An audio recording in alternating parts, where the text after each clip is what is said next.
Hey, I'm April, and this is Bitch Bed Podcast.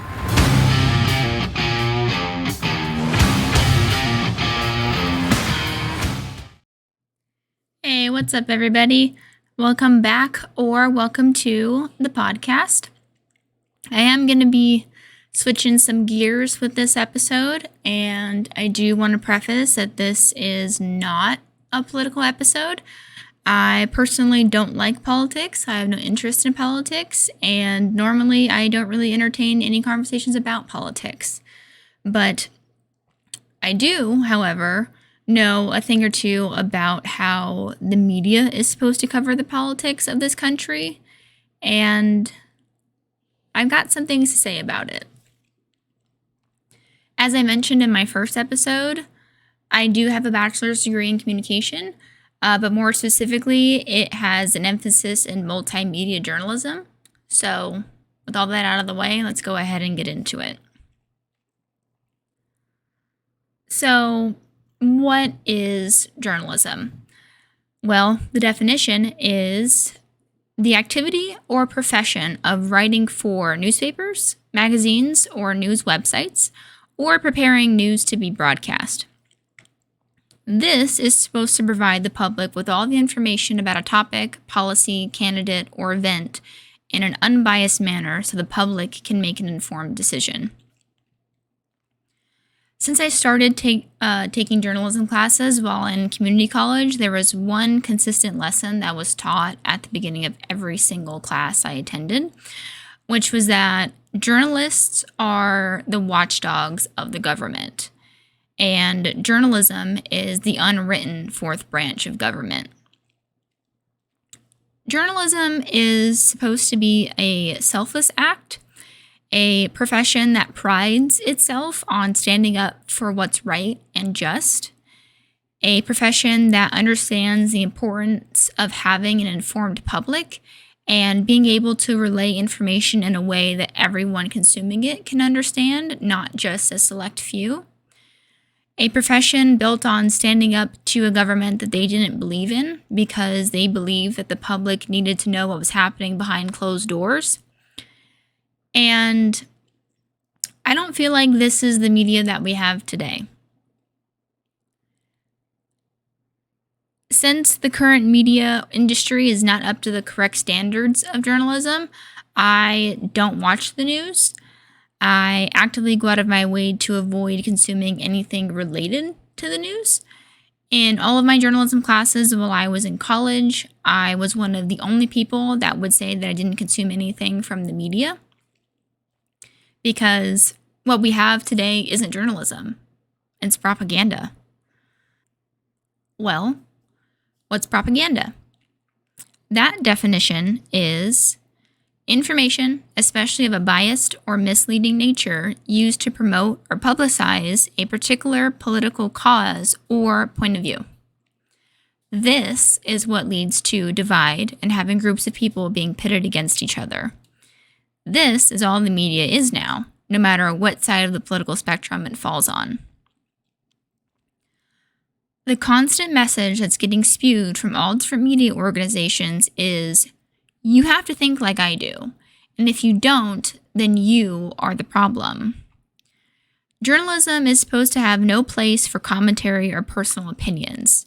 If you cannot separate the two and leave your own biases and closed-mindedness at the door, then you shouldn't be allowed to broadcast anything to the public.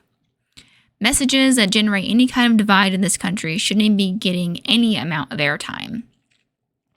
The people in power want us to be fighting each other so they can be left in the dark to continue their shady business, when they are always supposed to be in the spotlight.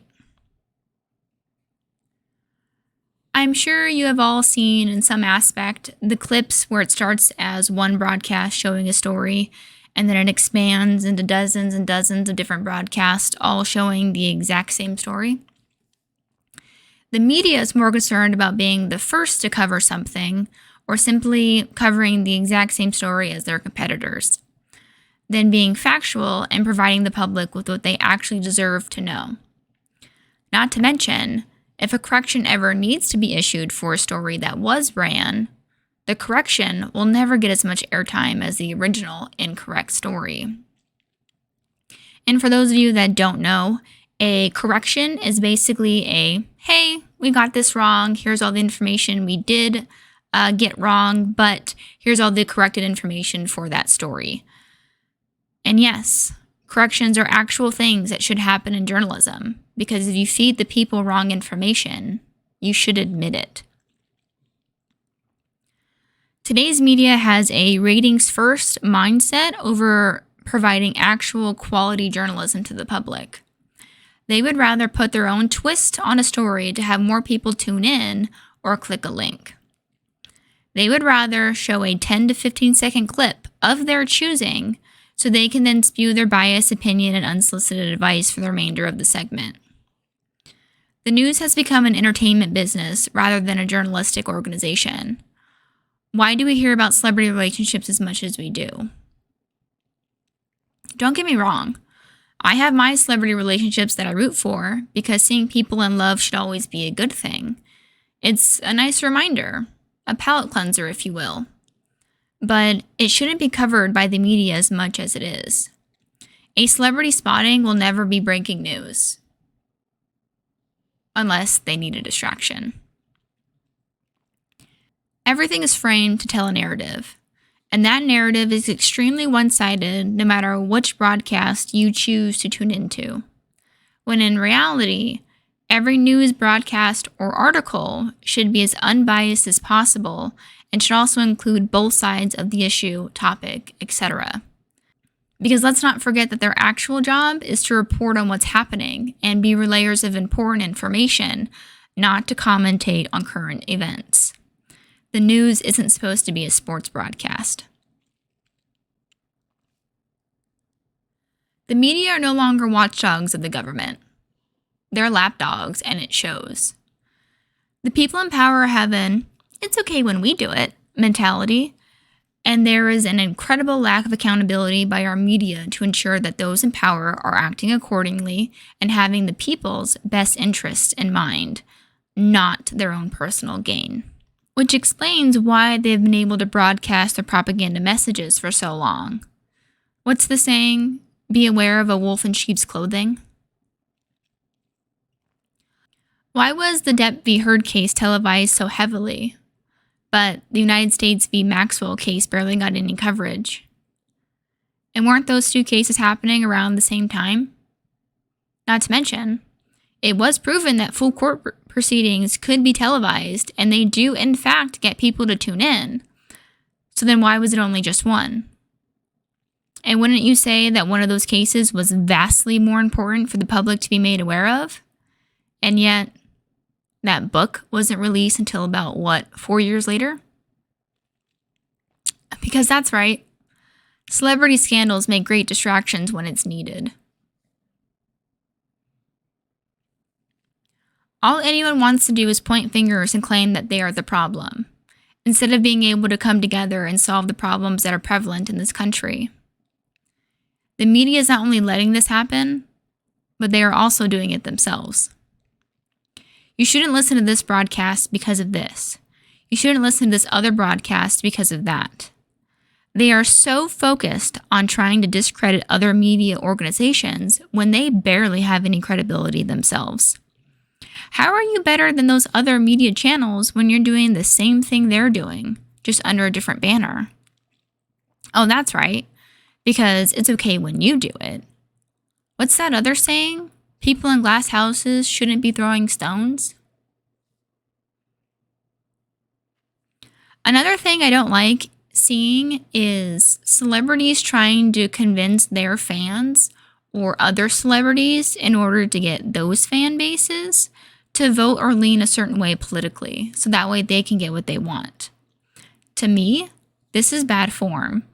If the party or person that you support cannot get the appropriate number of votes in the correct, ethical, and moral way, then they shouldn't be in the positions that they're in.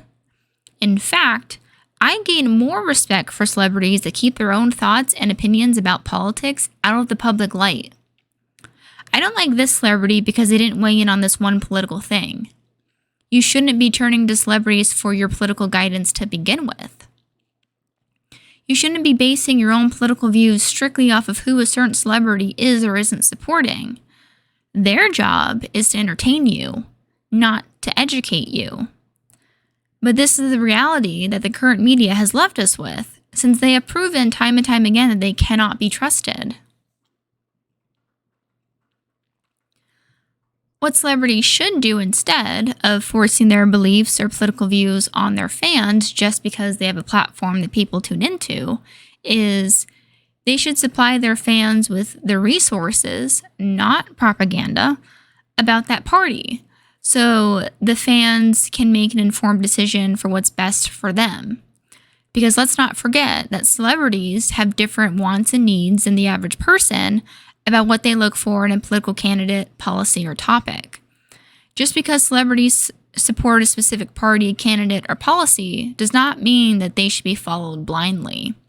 Their motives and reasons behind who they support are different than yours. Media companies have become more concerned with having their pockets stuffed with dirty money than keeping the public informed on the back-ended deals of our government, which leads to a deep mistrust in the media as well as the government. Anytime some crazy thing gets released from the government that the media is covering, my first and only thoughts are, what are they trying to bury? Why are they trying to have us look over here? And what do they not want us to know? Where are the journalists that uncovered Watergate or the pedophilia relocation that was happening within the Catholic Church? It seems like investigative journalism isn't a thing anymore, which is not something that we should be letting fall to the wayside. All journalism should have some investigative element to whatever it is being covered. It seems like no one is asking the right questions anymore.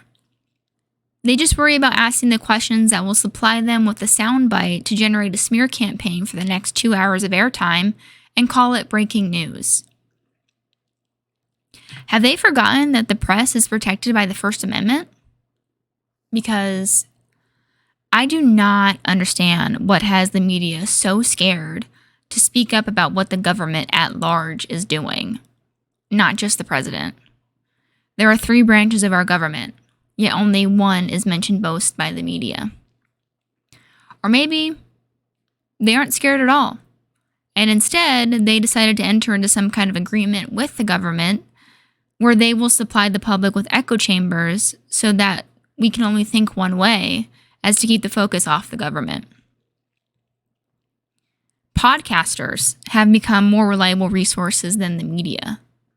Hell, even Russell Brand left Hollywood so he can spread awareness to what is actually happening in a country that he isn't even originally from, as well as other events happening around the world. And do you want to know what they're doing differently than the mainstream media? They're actually providing different perspectives on the same issue, policy, party, candidate, etc., which then promotes and encourages open dialogue between people. It's okay to think differently. It's okay to have people in your life that you don't agree on everything with. It's okay to enter into conversations where your views and beliefs are being challenged. It doesn't make you wrong and them right, or vice versa.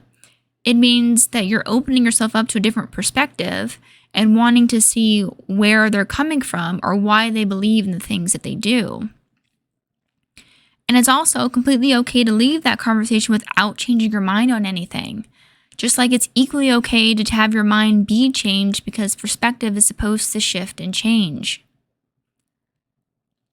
People in power want us stupid and closed-minded so they can keep getting away with everything. Which is why I made the decision not to listen or consume any of the propaganda that they make sure floods the media. Because I know the difference between actual news coverage and propaganda. Maybe now so do you. Or you can start to look at the media in a new light. I hope that you can look at the media with a bit more criticism and to take everything that they push out at you at face value. Because it's prevalent now more than ever that the media does not have the public's best interests in mind like they're supposed to. Why is no one talking about any of the policies being brought up or passed regarding the food that we eat? Because I can't be the only one that has heard from people that have visited different countries or moved abroad that they eat the same brands that are offered here, yet they don't feel bloated or gassy or like they need to take Pepto-Bismol afterwards. Does anyone else find it interesting that crime is the most reported on subject across all media platforms? And even that is strategically written to carry out the narrative they want to push? Or that the government has failed not only this most recent audit, but also the last 5 audits before it? But if we file our taxes incorrectly the first time, we have to worry about potentially facing jail time. Funny how some things only apply to us. There was something that stuck with me since I was forced to take political science while I was in college. I can't tell you who brought it to my attention because I had to take this class 3 times and they definitely all started to blend together toward the end, but it was about the cycle of government. I also can't tell you about the different stages in the cycle that I was shown, but I do remember that it ended in revolution and started with new government. At the time of this class, my professor, whichever one it was, had commented that where our current government stood, they would put us past the halfway mark on this cycle. They also predicted that if the government at the time continued how they were going, we would end up at the revolution stage of the cycle. Do I think this is where we're going as a country? Maybe. I have no idea, because that question is nowhere near my realm of expertise. But what I do know is that the current media is not helping in the way the public needs them to be. Have the people running these media organizations really allowed themselves to be bought so that only certain messages will be presented to the public? Did they really hand over their First Amendment right of freedom of the press that easily? And if they did, how many more are they going to convince us to hand over before we realize that it's too late? Because remember, it only takes one domino to fall first. As always, to all the negative voices in your head, bitch bet. Thanks so much for listening. Until we talk again next time.